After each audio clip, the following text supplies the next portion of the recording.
Bonjour à tous et bienvenue à True Fact. Il y a une étude qui a démontré que depuis maintenant quelques années, l'humain parle de moins en moins, du moins utilise de moins en moins de mots par jour pour communiquer. Là, vous allez me dire, c'est quoi ces études-là? Comment ils ont pu savoir et tout? En fait, c'est grâce à des enregistrements qui ont été utilisés sur des gens qui étaient totalement au courant qu'ils étaient enregistrés. Par contre, la chose qui est la plus spéciale là-dedans, c'est que ce n'était pas dans des études en lien justement avec le nombre de mots utilisés. C'était vraiment pour des choses complètement autres que ça, mais avec le temps, ça a fini justement par donner, hey, t'as peu, oui, on ressort des études pour telle affaire, mais on se rend compte aussi à travers ces études-là que, tabarouette, ces gens-là utilisent moins de mots avec le temps. Bref, ça vient du journal, de Radio-Canada, ça a été écrit par Alain Labelle le 23 mai.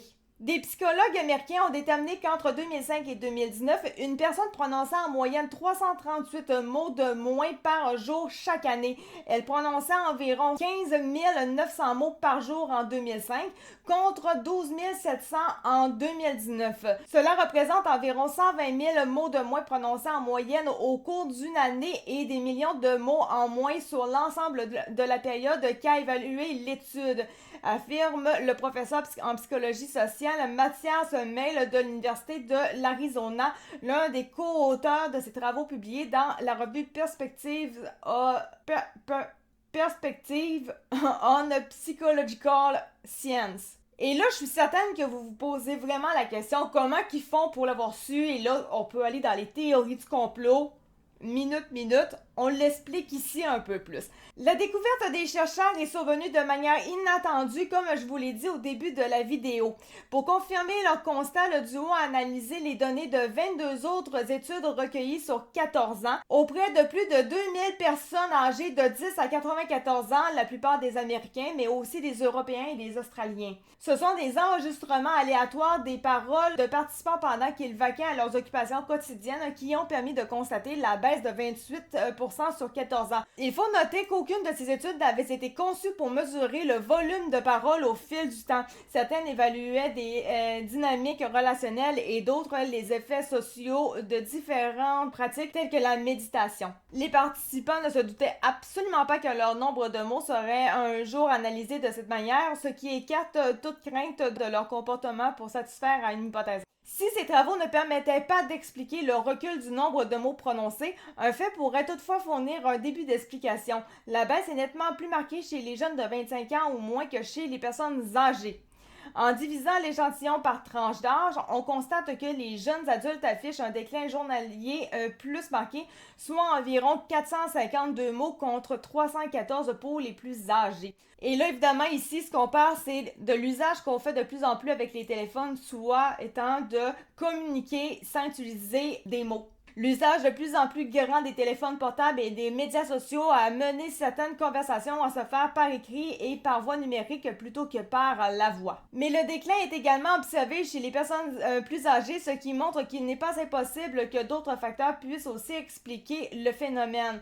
Tantôt, on disait plutôt dans le texte que les personnes âgées étaient quand même moins assujettes à ce phénomène-là, mais ça veut pas dire qu'ils n'en font pas du tout partie. Elles parlent quand même moins qu'avant, et moi je pense que pour cause effectivement, peut-être que si les personnes âgées sont plus seules et tout, comme on parle souvent, elles sont isolées, les gens vont pas nécessairement les voir, ou encore à place d'appeler la mamie ou la mère, ils vont juste lui texter. Aujourd'hui c'est rendu facile sur Messenger. Effectivement, ça peut être plus facile de délaisser la parole pour aller vers l'écrit. Donc, c'est normal. Nous avons perdu une multitude de petites conversations fortuites. Une jasette avec un caissier, un échange de quelques mots avec un voisin ou une conversation d'ascenseur. Si les gens ont besoin de conversation, ils risquent de perdre à la fois des bienfaits émotionnels immédiats de l'interaction sociale et les avantages à long terme du maintien de relations solides.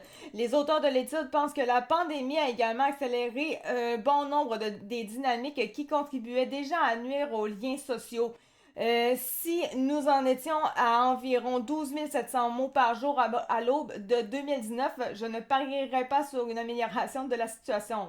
C'est un petit peu logique. Si c'est en déclin depuis déjà 2005, puis là, on arrive en 2019, il y a déjà eu un gros déclin. En genre 2026, le déclin a continué. Quoi qu'il en soit, les données analysées dans l'étude s'arrêtent en 2019 et il est donc impossible de savoir si la tendance se poursuit. D'autres études devront être réalisées pour le confirmer. Par contre, malheureusement, comme c'est dit dans le texte, eh bien, l'étude en soi est terminée à partir de 2019. Donc, on n'a pas d'analyse, on n'a pas de résultats, on n'a rien pour confirmer si ça a continué de baisser. Donc là, il va falloir voir une prochaine étude quand on va avoir une mise à jour par rapport à ça pour confirmer le tout. Communication en mutation. Le professeur François Couren du département de communication de l'Université de Montréal, qui n'a pas participé à l'étude, trouve ces résultats qui sont fort révélateurs. Il dit « Les auteurs ont observé une perte de mots prononcés, ce qui est tout à fait facile à imaginer avec l'arrivée des réseaux sociaux. » Le professeur n'est toutefois pas convaincu qu'une baisse du nombre de mots prononcés est liée à la qualité des communications entre humains. Il note que les scientifiques n'ont toujours pas mesuré toutes les implications de la communication numérique et de notre dépendance croissante envers le texte écrit et les emojis. Je sais pas à quel point ça peut être mauvais les réseaux sociaux à ce niveau-là, parce qu'il y a quelque part où le nombre de mots il est là, c'est juste qu'il est sur les réseaux sociaux. Est-ce que c'est vraiment si important que ça que ce soit par la voix? Mais d'un autre côté, en fait, quand je dis ça, je me dis, ben oui, ça va certainement influencer la qualité de ta façon de parler un jour, parce que si tu cesses complètement de parler, ou à peu près complètement, maintenant, tu vas avoir de la misère à communiquer. Et donc, c'est vrai que ça va détériorer à un moment donné la qualité de ta façon de communiquer. Et une autre chose qui est très importante de se dire, c'est que la façon de communiquer par voix ne sera jamais aussi incroyable que par l'écrit. Par l'écrit, tu peux mal comprendre les gens, surtout en sachant que la moitié de la population est analphabète. Eh bien, en pensant que le monde est analphabète, comment veux-tu qu'une conversation soit bien comprise si le monde ne comprenne même pas ce que tu écris réellement? Puis, même si t'es pas analphabète, la personne a voulu dire d'une certaine façon ça, d'un certain ton, mais tu l'as pas le ton quand c'est par écrit, donc tu peux pas le savoir. Fait que tu peux avoir tellement un malentendu juste niaiseux qui aurait jamais été créé si ça avait été dit simplement par la voix réellement. Donc, moi je pense que oui, clairement, ça peut créer un problème au niveau de la qualité. Ah, très clairement.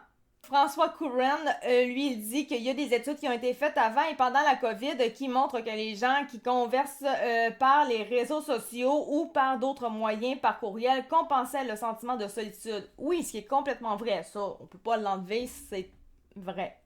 L'humain a besoin de converser et l'oral possède très certainement des bénéfices qu'on ne retrouve pas dans l'écrit, comme l'intonation ou la chaleur de la voix, un peu ce que je venais juste de dire. Mais ça veut pas dire que l'écrit est incapable de transmettre des émotions. On a tous un jour reçu un message qui nous a ébranlé positivement ou négativement, une déclaration d'amour ou au contraire de rupture. Il est clair que l'affectif passe aussi par l'écrit. Oui, on se comprend. Par contre, il y a des messages que, tu sais, c'est ça, je te quitte ou je t'aime. On s'entend que là, vraiment, c'est facile à ressentir. C'est facile à lire maintenant. Mais c'est pas tous les messages qui sont aussi faciles à comprendre que ça en termes d'émotion.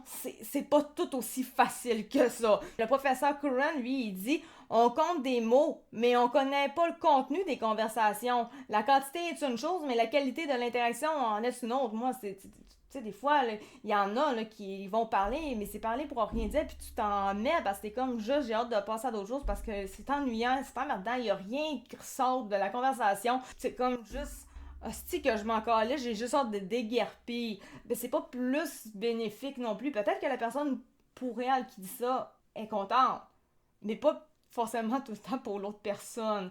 Donc ça dépend.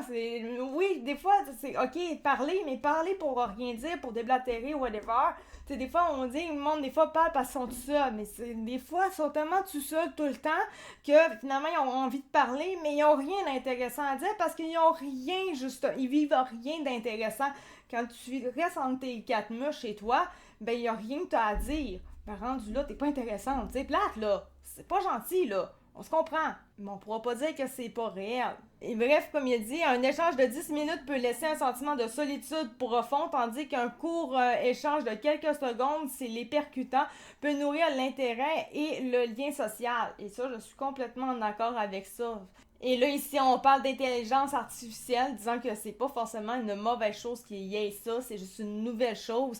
Il y a aussi l'arrivée de robots pour accompagner des personnes à mobilité réduite ou des personnes âgées. T'sais, il y a des intelligences artificielles qui vont être là même pour aider des gens qui sont toujours tout seuls. Ben, au moins, tu vas pouvoir converser avec un robot, ce qui est pas forcément une mauvaise chose. Ben, franchement, il y en a déjà qui le font, hein, réellement. Même si ces interactions sont artificielles, cela ne veut pas dire qu'elles ne sont pas bénéfiques pour la personne humaine. Et comme je dis, le robot, lui, ne va pas faire tes temps ennuyants à mourir. Il fera pas ça. Un humain, par exemple, tu peux le voir en esti que tu l'emmerdes total. Ça, c'est un petit peu poche. Donc voilà pour ce qui est de cette vidéo-là. Je sais pas trop ce que vous en pensez. Est-ce que réellement cette étude-là, ça vous fait peur de savoir que les gens communiquent moins ou ben réellement vous êtes totalement d'accord avec le fait que c'est juste qu'il y a d'autres choses puis c'est pas plus grave que ça. Dites-moi ça. Sur ce, merci beaucoup de m'avoir écouté. C'était Actica de True Fight. On se retrouve pour une prochaine vidéo. Merci, ciao, bye.